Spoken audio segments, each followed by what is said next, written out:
ఈరోజు పొద్దున 4 గంటలకు మా షాప్లో షార్ట్ సర్క్యూట్ జరిగింది. ఇందులో షాప్ విలువ కనీసం 10 నుంచి 12 లక్షల మధ్యలో ఉంది.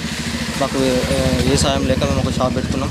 ముందు ఇంట్లో ఉండే షాప్ దాని తర్వాత బయట లోన్ తీసుకొని చేయించుకున్నాం. ఇప్పుడు మొత్తం షార్ట్ సర్క్యూట్ అయింది.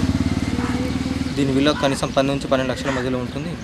మాకు ఏ సహకారం లేక షాప్ పెట్టుకుంటే ఈరోజు షార్ట్ సర్క్యూట్ వల్ల మొత్తం డ్యామేజ్ అయిపోయింది. దీనికి కొంచెం ప్రభుత్వం స్పందించాలని కోరుతున్నాం. మాకు ఎవరి సహాయం ఇక్కడ లేదు. ఇక్కడ మాకు ప్రభుత్వమే ఆదుకోవాలని కోరుతున్నాం. నా పేరు ప్రశాంతి, మాది ముల్లంగి. మా సార్ బయట దేశం పోయిండు. ఆయనకు ఏ పనిగా చేయడం కుదరకుంటే మేము చిన్న షాప్ చేసుకొని 2 సంవత్సరాలు ఇంట్లో చేసుకున్నాము. తర్వాత ఇక్కడ బయట పెట్టుకున్నాము.